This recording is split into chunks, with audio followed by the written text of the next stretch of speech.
just bindu anti bindu atau bindu santa devinu budinu zat. Yeah.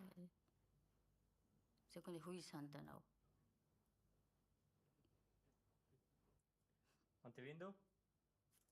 Tante Bindu, on est bon? Oh my god. Like I'm doing exam now. Jai Gurudev. Okay.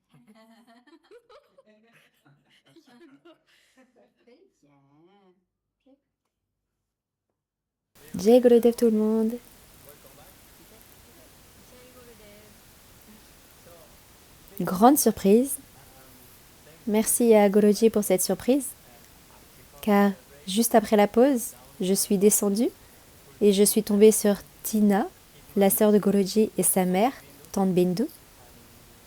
Et je lui ai demandé si elle pouvait venir partager en exclusivité un peu plus de l'enfance de Guruji. Parce qu'en fait, vous n'êtes pas une personne qui aime être à l'écran, sur le devant. Et on a une histoire.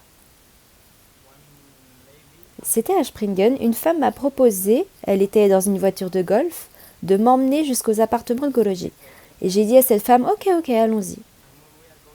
Et donc on monte vers ses appartements et je lui demande, où est-ce que vous allez?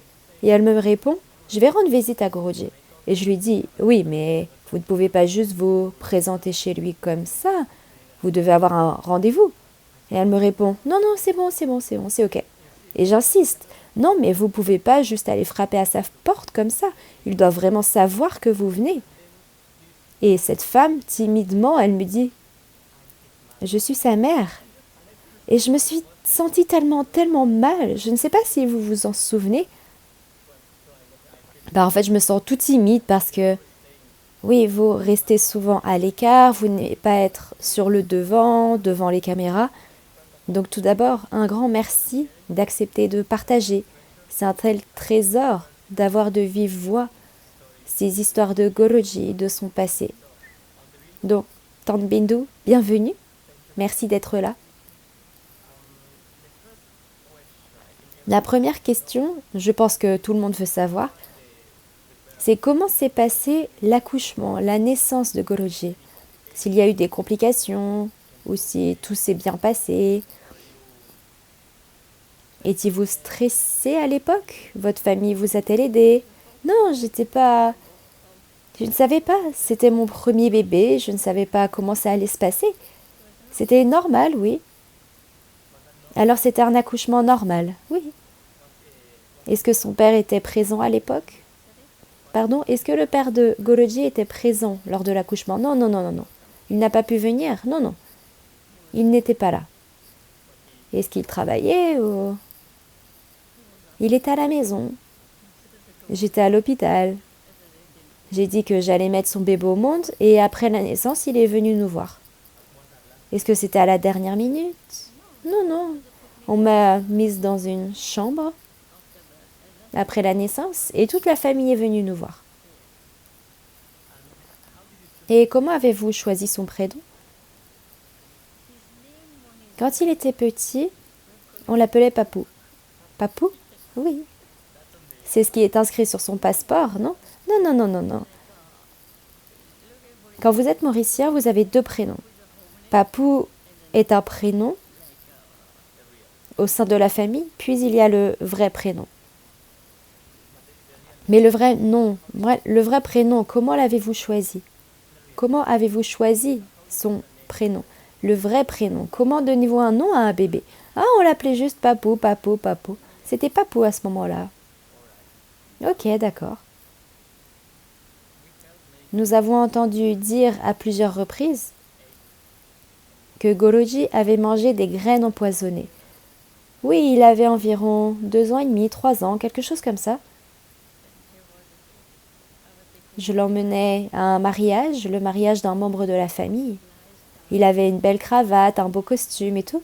Et vous savez, quand un enfant est bien habillé, il veut le montrer aux voisins, aux amis. Donc c'est ce qu'il a fait. Puis il a mangé des graines empoisonnées. Il est revenu et il a commencé à vomir. Et alors maintenant, au lieu d'aller au mariage, j'ai dû l'emmener à l'hôpital. Vous avez donc quitté le mariage pour emmener Guruji?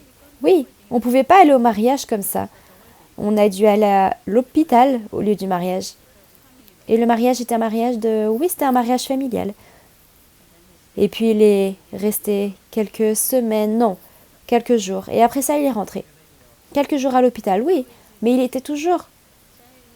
Enfant, il était tout le temps à l'hôpital, tous les mois. Il était malade, toujours malade.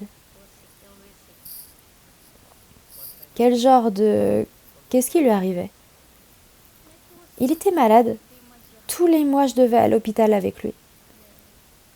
La nuit et parfois le matin, tôt le matin, je devais l'emmener à l'hôpital. C'était toujours comme ça. Comme des accidents? Non, non, non, des maladies. Comme il vomissait. Il était vraiment très fragile quand il était petit. Chaque mois, c'était comme une routine mensuelle d'aller à l'hôpital. Vous savez, plus tard, Goloji a raconté qu'en fait, cette fois-là à l'hôpital, il avait 5 ans ou quelque chose comme ça. Je ne sais pas si c'était ce moment-là dont on parlait. Il a rencontré un saint, un gourou, appelé Mahavatar Babaji. À l'époque, quand Goloji est revenu de l'hôpital, vous a-t-il parlé de cette rencontre avec Mahavatar Babaji? À ce moment-là, il ne savait même pas lui ce qu'il en était pour lui. C'est seulement après qu'il a su qui c'était. Il a dit, qui était-il? Sai Baba. Sai Baba, oui, oui. Après cela aussi, en grandissant, il a réalisé qui était venu le voir à l'hôpital. Et après ça, Sai Baba était venu aussi. Mais c'était un garçon à miracle. Il y avait toujours des miracles dans ma maison. Tout le temps. Vous souvenez-vous de certaines situations à partager? Chaque fois, il y avait un miracle. Vous avez vu sa chambre? La chambre de mon fils? C'était comme ça à chaque fois, tout le temps. La première fois, il dormait. Il allait à l'école primaire à ce moment-là. Et il dormait. Le matin, je suis allée nettoyer sa chambre. Et il a dit, « Maman, il était en train de lire un livre. Il a dit, « Maman, regarde ça. » Et ce livre parlait de vibhuti et des choses comme ça. Et puis quelque chose a fait tilt dans ma tête. Ah, je vais aller voir dans ma... Parce qu'en fait, dans sa chambre, il y avait des photos partout. Il y avait des photos de Dieu partout. Et moi, je me suis dit, je vais vérifier si j'en ai aussi dans ma chambre.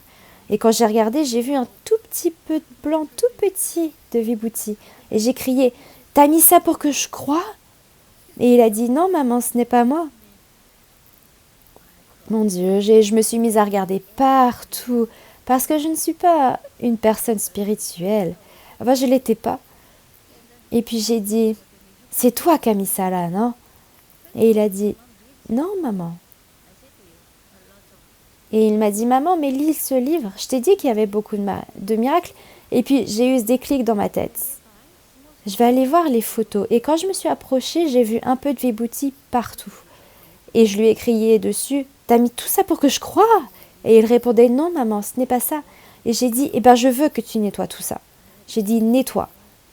Alors quand il était petit, il nettoyait tout, il nettoyait. Et puis il est parti à l'école. Et dans ma tête, c'était un peu le bazar. Ah, je vais aller voir quand même, encore une fois.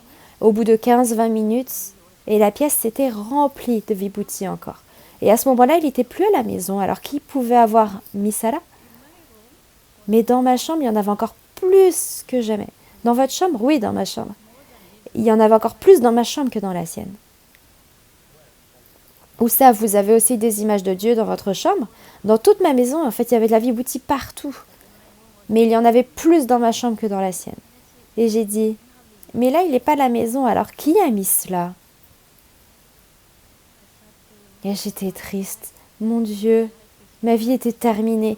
On ne savait pas ce qui était en train de se passer, en fait. Et puis, une petite dame est venue.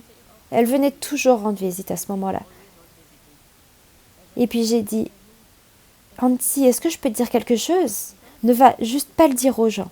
Elle a répondu, non, je te promets. Alors elle a vu, et puis tout de suite elle est rentrée chez elle. Et là, on voit une file d'attente. Et puis les gens ont commencé à faire la queue. Ils venaient tout au long de la journée. Toute la journée, c'était comme ça, jour après jour, tout le temps des gens, tout le temps il y avait quelqu'un. Dans ma tête, j'étais déjà remplie de stress. Mais jour après jour, toute la journée, ça continuait, plein de gens. J'avais plus de maison, en fait, des files d'attente et des files d'attente toute la journée. Les gens venaient de l'île Maurice, des alentours, ou d'où venaient les gens? Ils venaient en bus, en voiture. Nous ne savions pas d'où venaient tous ces gens. Vous savez, Maurice est une petite île. Il suffit qu'un événement se produise et tout le monde s'y rend. Il venait encore, jour après jour, il y avait des miracles. Les gens apportaient toutes sortes de petites images, toutes des images de Dieu. Pouvez-vous les mettre ici? Et je disais que j'avais déjà trop d'images chez moi. Je veux pas de vos images. J'en ai suffisamment. Et puis j'ai dit à Avisham, prends l'image pour la bénir, puis tu leur rends ensuite. Mais un jour, une dame est venue, elle a dit, pouvez-vous les garder ici? J'ai répondu, il y a trop de photos chez moi, prenez votre photo et partez. Quand mon fils a pris la photo dans ses mains, pouf, il y en avait deux. D'une photo, il y en a eu deux. Et puis j'en ai gardé une et elle a pris l'autre. Elle l'a prise, et puis alors je courais en pantoufles derrière elle. Ne le dites à personne, ne le dites à personne. Mais ça s'est répandu partout. Combien de temps cette période a duré, où les gens venaient voir Goloji tous les jours? Ils venaient tous les jours, ouais. Pendant longtemps, pendant peut-être 15 ans, il y avait des miracles. Alors, comment c'était pour vous? Comment avez-vous vécu cela, Goloji, à l'époque? Ah, c'était compliqué. Quand il a commencé à manifester des lingams, je pleurais. Un jour, avec les lingams, à quelle occasion il manifeste des lingams? À la Mahashivaratri. Tout le monde venait à la maison, tout le monde recevait un lingam. Un lingam par personne, il donnait à tout le monde. Les gens prenaient. Chaque personne, quand elle venait? Oui, il recevait de lui. À chaque fois un miracle. Que dire d'autre? Jour après jour, des lingams, des bijoux. Il donnait des bijoux. Ce jour-là, il donnait des bijoux à tout le monde. J'étais tellement heureuse. Je suis pas d'une nature jalouse. Comment pourrais-je être jalouse? J'aurais pu dire qu'il donnait à tout le monde, mais pas à moi. Il vous a donné des bijoux déjà? Non, écoutez. En fait, tout le monde recevait des bijoux, toutes sortes de bijoux. Vous savez, je faisais des suraj. Je ne sais pas si vous connaissez les suraj. C'est des biscuits à frire à manger, ouais. Je les faisais cuire dans la cuisine. Il est venu dans la cuisine, il les prenait un par un, il les mangeait. Et puis je lui ai dit, pour moi c'est rien Goloji, donne-moi une bague. J'attendais pas en fait, j'en avais pas besoin. C'était juste pour plaisanter. Et de suite il m'en a donné une. Mais j'ai dit, mais j'en veux pas. Je ne faisais que plaisanter. Et vraiment en fait, je plaisantais. Comment vous vous êtes senti parce que Goloji peut manifester? J'ai entendu dire qu'il manifestait des montres de valeur, des bijoux, vibhuti, lingam. Et vous avez comme cette connexion avec lui. Vous pourriez lui demander à un certain moment tout ce que vous vouliez et il pouvait le manifester. Comment c'était pour vous? Pour moi, j'étais choquée en fait. Je ne suis pas ce genre de personne, j'étais juste heureuse et tout. Et du coup, j'étais choquée. Je ne m'y attendais pas, je me demandais mais qui est-il? Qui est-il? Mais cela me faisait mal pourtant. Quand il manifestait les lingams, ça me faisait vraiment très mal. À cause de sa douleur. Ouais, bah il avait mal. Mais comment savoir qu'il avait mal? Avec tous ces gros lingams qu'il devait expulser, pour nous c'était tellement difficile de croire à tout cela.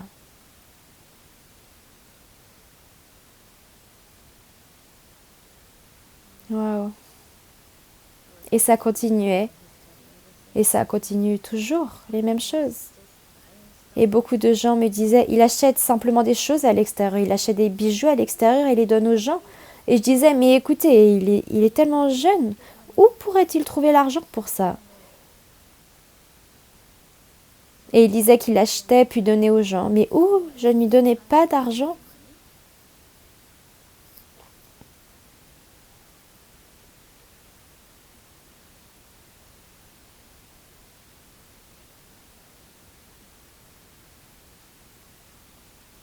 Était-ce stressant?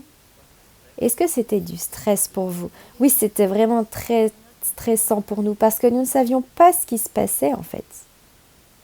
Maintenant, nous savons. Mais à l'époque, on ne savait pas.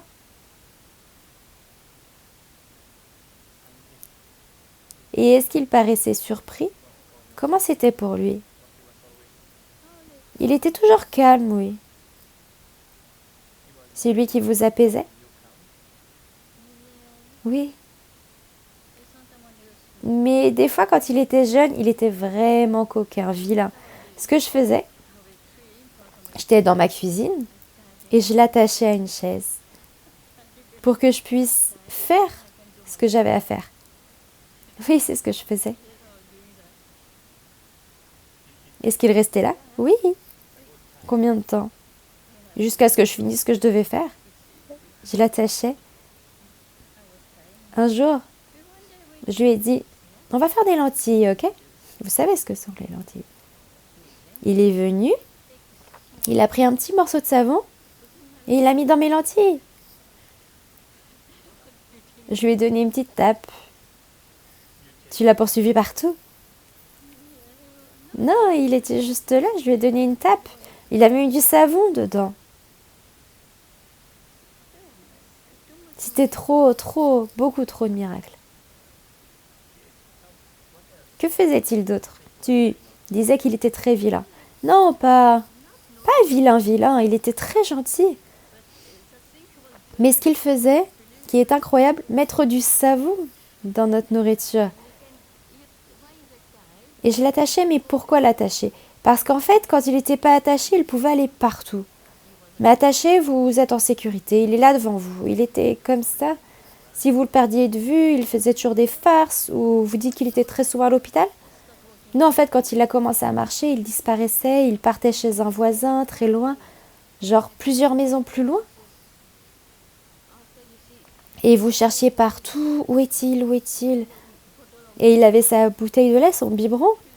Avec son biberon, il disparaissait, et moi je cherchais, où est-il parti? Je cherchais partout. Et soudain, une dame passait, elle me disait qu'il était en train de prier là-bas derrière.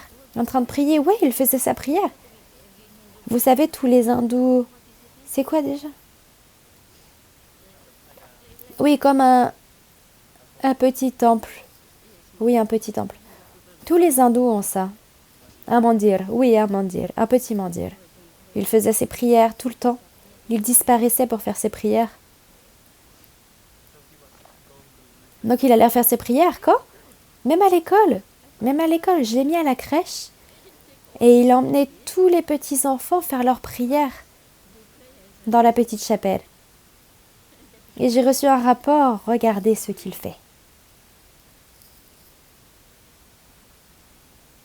Il faisait toujours ce genre de choses.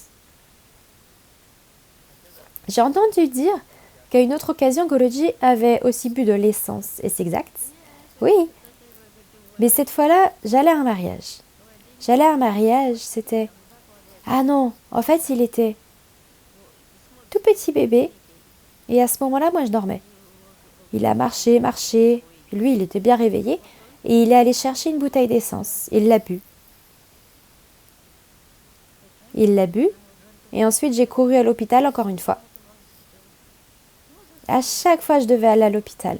La plupart du temps, il vivait à l'hôpital. C'était comme si l'hôpital était sa deuxième maison.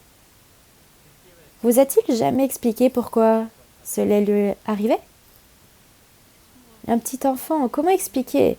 Peut-être qu'il ne le savait même pas. Je vais dire, après, non, je ne lui ai jamais demandé. Après, nous savions qu'il était différent.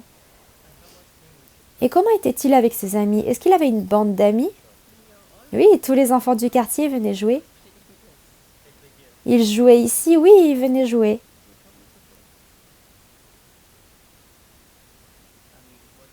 Et que faisaient-ils? Ils jouaient comme des enfants normaux. Mais bon, ils priaient. La plupart du temps, ils jouaient à prier, en fait. C'était son truc. Juste les prières. Oui, nous avons entendu dire par Manchu qu'il n'était pas très intéressé par les sports normaux, ou plutôt il était tout le temps intéressé par autre chose. Son jeu favori, c'était les prières. C'était sa façon de jouer. Et cela depuis son plus jeune âge? Oui. N'y a jamais-il eu un moment où il s'intéressait à autre chose? Non. C'était seulement les prières et aller à la pêche. Et jusqu'à maintenant, il aime encore les poissons d'ailleurs. Oui, juste pour clarifier, ce n'est pas la pêche où l'on attrape le poisson et on le mange. Non, non, non. En fait, il choisissait les poissons. Il les gardait dans une bouteille ou quelque chose comme ça. Il adorait pêcher. Je crois aussi qu'il les déplaçait d'un endroit à l'autre, comme vers la rivière ou quelque chose comme ça. Il déplaçait les poissons d'un endroit à l'autre ou il les gardait avec lui? Non, en fait, il les gardait. Encore aujourd'hui, il aime beaucoup les poissons. Quand ma tante venait d'Angleterre, lui et son cousin allaient à la pêche. Un jour, ils sont revenus de la pêche et il avait la main cassée. Oui, Goloji avait la main cassée. Et il est rentré avec une main cassée. Il aimait vraiment la pêche. Il aime les poissons. Oui, encore aujourd'hui. Quelle était votre plus grande crainte à cette époque où il se rendait si souvent aux urgences? Quelle était la plus grande? Vous savez, il était toujours très malade quand il était bébé. Toujours malade. Tous les mois, je devais aller à l'hôpital. Parfois, quand on allait à l'hôpital, on devait rentrer à pied. Et à cette époque, on n'avait pas beaucoup d'argent. Alors, chaque fois qu'on allait à l'hôpital, on le laissait au médecin. Et puis nous, on devait marcher dans le noir. On marchait pour rentrer à la maison. On laissait le bébé là-bas. C'était pas facile. Hein.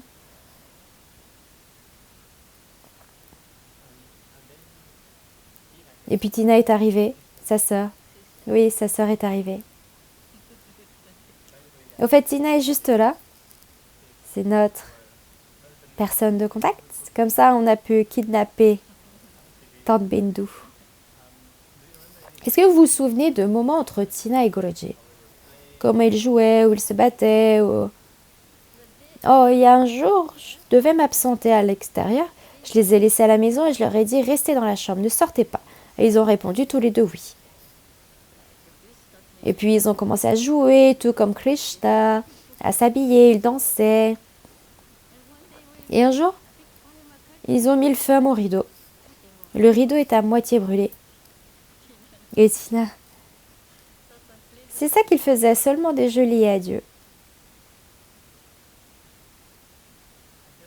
J'ai entendu dire qu'une fois Goloji a failli mettre le feu à la maison. Vous vous souvenez? Oui, le rideau était en feu. Mais ça a pris de l'ampleur.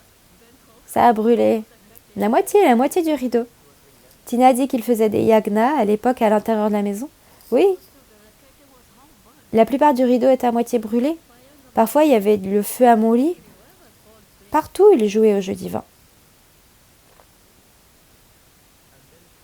Et puis donc, en fait, on parle de Goroji entre sa naissance et ses 14 ans environ. Ça, c'est le Goroji enfant espiègle, le temps passé à l'hôpital. Oui, enfant, oui. Tout cela s'est passé jusqu'à environ ses 15 ans.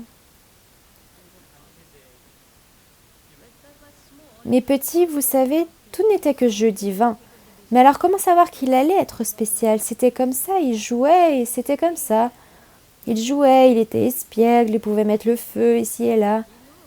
Mais en fait, il savait ce qu'il faisait. Comment pouvions-nous savoir?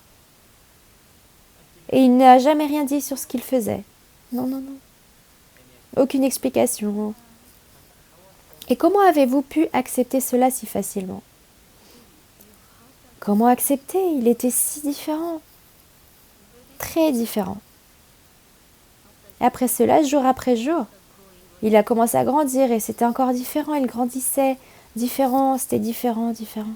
Lui-même changeait. Il changeait, oui, oui.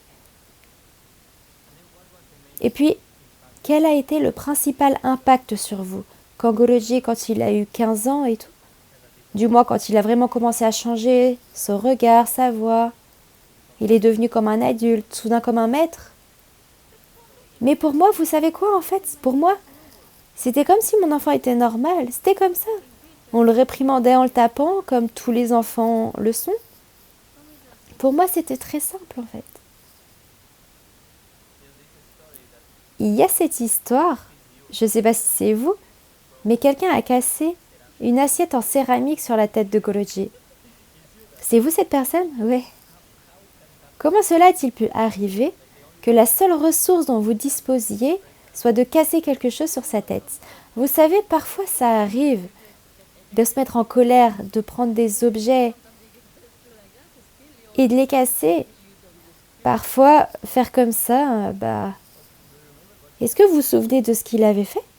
Oh, c'était des choses du quotidien. La routine du quotidien. Mais parfois, vous vous mettez en colère, vous ne savez pas. Comment savoir qu'il est très spécial, en fait? Vous vous mettez en colère, vous n'arrivez pas à vous calmer. Peut-être qu'il a encore la marque. Est-ce qu'il l'a encore? Ah ouais, c'est encore là. Il a une marque, c'est ça? Oui, il a une marque, ouais.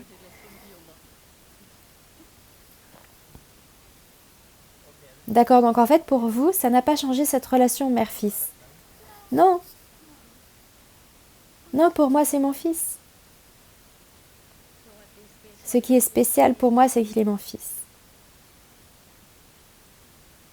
Mais moi, je ne dis jamais, au travail ou ailleurs, je ne dis jamais mon fils est spécial, jamais.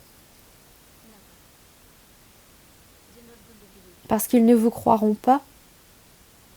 Alors j'ai jamais dit que j'avais un fils spécial. On ne veut pas le dire aux gens, non. Vous vouliez dire le contraire, en fait, essayer de le cacher. Non, pas de le cacher. Mais parfois, quand vous dites quelque chose comme ça aux gens, ils ne vous croient pas. Et vous dites quelque chose, en fait, comme « c'est mon fils, il est comme ça, il fait ça ». Pourquoi leur dire quoi que ce soit s'ils ne vous croient pas? J'en ai jamais parlé, jamais, jamais. C'est mon fils et c'est mon fils, c'est tout. Et comment faites-vous lorsque vous avez un problème dans la vie ou quoi que ce soit, vous le résolvez vous-même ou vous appelez Guruji pour qu'il vous explique ce que vous vivez? Je veux dire dans les situations normales. Oui, parfois oui. Parfois oui, je lui en parle. Mais je ne suis pas du genre à déranger.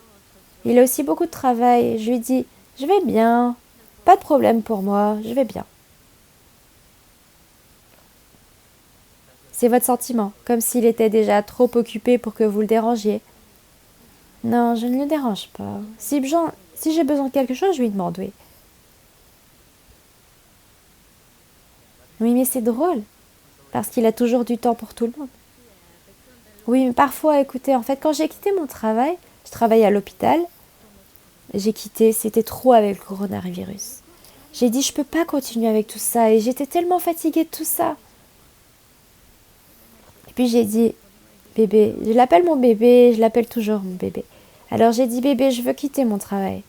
Il m'a dit, pars maman, arrête de travailler. Alors je lui ai dit que je quittais mon travail. Je suis sûre que vous avez déjà fait l'expérience de Guruji qui vous protège. Pas seulement physiquement, mais il vous protège réellement. Il protège, oui, mais si vous... Non, je vous le dis en fait, j'allais dans les chambres pour m'occuper des patients. Pourtant, une fois à l'intérieur, vous tremblez. C'était pendant le coronavirus, c'était rempli de patients, tout le temps rempli de patients. Mais vous saviez que Guruji était avec vous. D'où venait cette peur? Eh bien, je voulais pas prendre de risques. Juste au cas où. Parfois, je retourne voir les patients. Le jour où je suis partie, ils n'étaient pas contents. Ils demandaient, mais pourquoi est-ce que vous partez? Vous leur rendez visite des fois? Non. À Noël, j'apporte des cadeaux. Je vais voir certains qui sont toujours là-bas. Je leur donne des cadeaux et ils me demandent mais pourquoi êtes-vous partis? J'ai une question. J'ai entendu dire que Goloji a travaillé pendant un certain temps dans un endroit, dans un magasin où ils vendent des chaussures. Oui, c'était un enfant normal. Vous savez, quand il y avait 2 semaines de vacances, il commençait à jouer avec les autres enfants, alors moi je lui ai dit d'aller travailler. Et il y allait. C'était dans le magasin de chaussures de mon oncle. C'était pas n'importe quel magasin, c'était le magasin de chaussures de mon oncle. Et il y allait. Et qu'est-ce qu'il faisait là-bas? Quel était son travail? Ah, il vendait. Il vendait les chaussures. Et est-ce qu'il y a eu d'autres emplois comme celui-ci dans sa vie, des emplois normaux, on va dire les choses ainsi? Non, rien d'autre que ce type de job. Nous avons entendu l'autre jour quelqu'un raconter une histoire avec Swamini où il était mécanicien. Oui, mécanicien, c'était normal. C'était normal, il travaillait comme mécanicien. Je ne voulais pas qu'il soit... Il reste dans une pièce avec les enfants. Va faire quelque chose. Et il y allait. Par contre, j'étais pas très contente parce que mon fils revenait tout sale. Il faisait de la mécanique, oui. D'accord, et comment ça se passe aujourd'hui pour vous avec Goloji? Comment vous sentez-vous? Vous le sentez toujours proche? Oui, il est proche de moi, je l'aime beaucoup. Mais vous ne le voyez pas souvent? Je le vois quand il vient à Maurice, quand je vais en Allemagne. Je le vois quand il vient à Maurice, oui. J'allais souvent en Allemagne, mais à cause du coronavirus, je n'y vais plus. Mais parfois il vient à la maison en Angleterre. Il reste là 2 jours, 3 jours, puis il part. Mais pour moi, il est mon fils, c'est tout ce que je sais, c'est qu'il est mon fils. Et je ne dis jamais aux gens, oh, j'ai un fils spécial. Je n'aime pas dire aux gens que j'ai un fils spécial.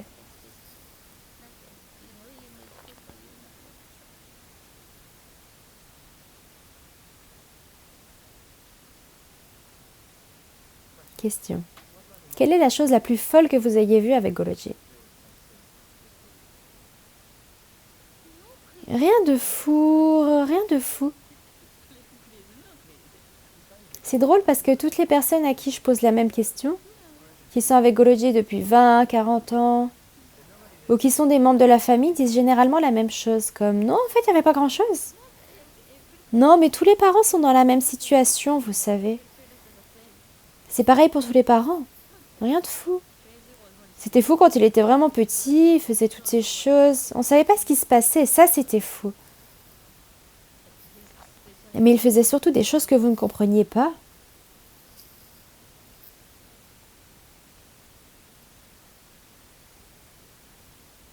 D'accord. Tante Bindu, pour moi, c'est parfait, sauf si vous voulez partager autre chose. Vous avez une histoire ou quelque chose que vous voulez partager? Non, pas d'histoire. Il n'y a pas d'histoire. D'accord.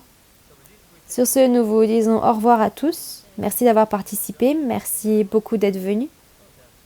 Pareil pour moi.